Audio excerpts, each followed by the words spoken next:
Hello friends, China దేశం అకస్మాత్తుగా వాళ్ళ దేశ ఎడారులలోకి కుందేళ్లను వదిలిపెట్టడం మొదలుపెట్టింది. కుందేళ్లు అంటే వారి వద్ద ఉండే కొన్ని కుందేళ్లు మాత్రమే కాదు, విదేశాల నుండి దిగుమతి చేసి మరి దాదాపు 12 లక్షల కుందేళ్లను ఎడారులలోకి వదిలిపెట్టింది. చైనా దేశం ఏ లాభం లేకుండా అసలు ఏ పని కూడా చేయదు అని మనందరికీ తెలిసిందే. మరి చైనా ఇలా చేయడానికి గల కారణాలేంటో ఈ రోజు ఈ వీడియోలో తెలుసుకుందాం. ఫ్రెండ్స్, ఈ వీడియో చాలా ఇన్ఫర్మేటివ్ గా ఉండబోతుంది కనుక ఎక్కడ స్కిప్ చేయకుండా చివరి వరకు చూడండి. అలాగే వీడియోని స్టార్ట్ చేసే ముందు మీ సపోర్ట్ గా జస్ట్ ఒక లైక్ చేయండి చాలు.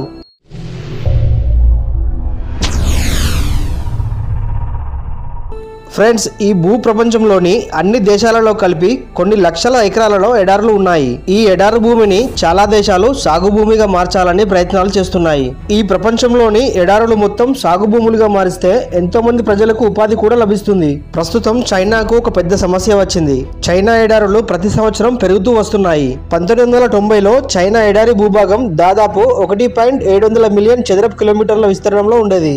ఇది మొత్తం దేశం యొక్క భూభాగంలో 1/5వ వంతు ఉండేది. 2015 నాటికి ఈ ఎడారి భూభాగం లెక్కలు చూసి చైనా ఆశ్చర్యపోయింది.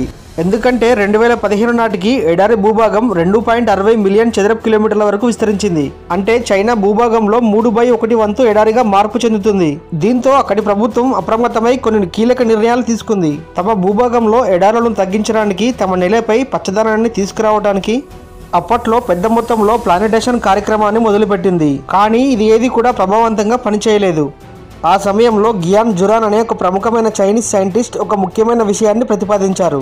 మొక్కలను నాటడం ద్వారా పర్యావరణ వ్యవస్థను రూపొందించాలని, ఇందుకోసం 3 విధానాలను పాటించాలని సూచించాడు. ఇందులో భాగంగానే అటవీ ప్రాంతాన్ని బాగా అభివృద్ధి చేయాలని నిర్ణయించారు. ఈ ప్రపంచంలోనే అత్యధిక జనాభా గల చైనా తమ ప్రజలకు కూడా ఉపాధి అవకాశం కల్పించాలని నిర్ణయించింది. దీనికోసం వ్యవసాయాన్ని కూడా ప్రవేశపెట్టింది.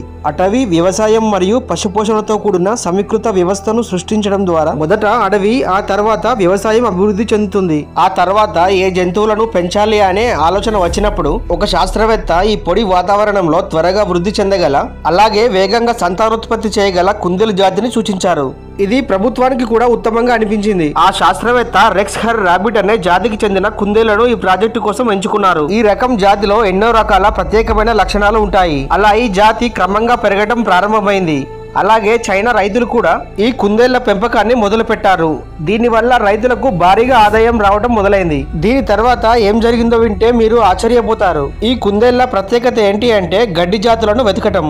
దీనికోసం ఈ రాబిట్స్ మట్టిని తవ్వటం మొదలు పెడతాయి. అలాగే గుంతలు కూడా తయారు చేస్తూ గడ్డి కోసం స్వరంగాన్ని తయారు చేసే శక్తిని కలిగి ఉంటాయి.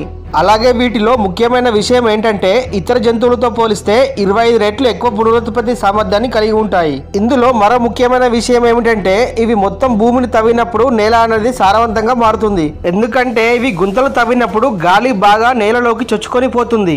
మనం సాధారణంగా భూమిని దున్నినప్పుడు ఎగువ నేల కిందకు, దిగువ నేల పైకి వస్తుంది. కాబట్టి ఈ కుందేళ్లు గడ్డి తిని వాటి ఎరువులలోని విత్తనాలను వేరు వేరు ప్రాంతాలకు వ్యాపింపజేస్తాయి. అప్పుడు ఆ ప్రాంతంలో కొత్త మొలకలు మొలవటం ప్రారంభమవుతాయి. అలా ఆ ప్రాంతమంతా పచ్చదనంగా మారటం మొదలవుతాయి. పూర్తి ఇసుకతో నిండిన ప్రాంతం కాస్త క్రమంగా పచ్చగా మారటం ప్రారంభమవుతుంది. ఈ ప్రాంతంలో 100 కిలోమీటర్ల ఎడారులు ఉంటే కేవలం 3 కిలోమీటర్ల లోపల అక్కడక్కడ తక్కువ మొత్తంలో మాత్రమే చెట్లు ఉండేవి. కానీ ప్రస్తుతం చైనా ఎడారి భూభాగంలో వచ్చిన మార్పులు చూస్తే మీరు ఖచ్చితంగా ఆశ్చర్యపోతారు. కేవలం 3% మాత్రమే ఉండే వృక్ష సంపదను తమ పేడ మరియు మూత్రం ద్వారా విత్తనాలను వ్యాపింపజేసి 2021 సంవత్సరం నాటికి వృక్ష సంపదను 85%గా మార్చాయి. అంటే ప్రస్తుతం 85% ఎడారి భూభాగంలో చెట్లు, మొక్కలు, పొదలు కనిపిస్తూనే ఉన్నాయి. ఇలా కుందేళ్ల వల్ల ఇసుక భూమి కాస్త సాధారణ భూమిగా మారిపోతుంది. ఇలా రానున్న రోజుల్లో చైనా దేశంలో ఎడారులు అనేవి కనుమరుగు అయ్యే అవకాశం ఉంది. ఫ్రెండ్స్, ఈ మార్పును దాదాపు ప్రపంచమంతా గమనిస్తూనే ఉంది.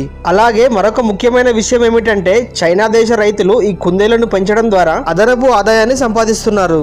అది ఎలా అంటే కుందేళ్ల చర్మంపై ఉండే బొచ్చు కూడా చాలా ఖరీదైనది. దీనిని స్వెటర్ల తయారీలో ఉపయోగిస్తారు.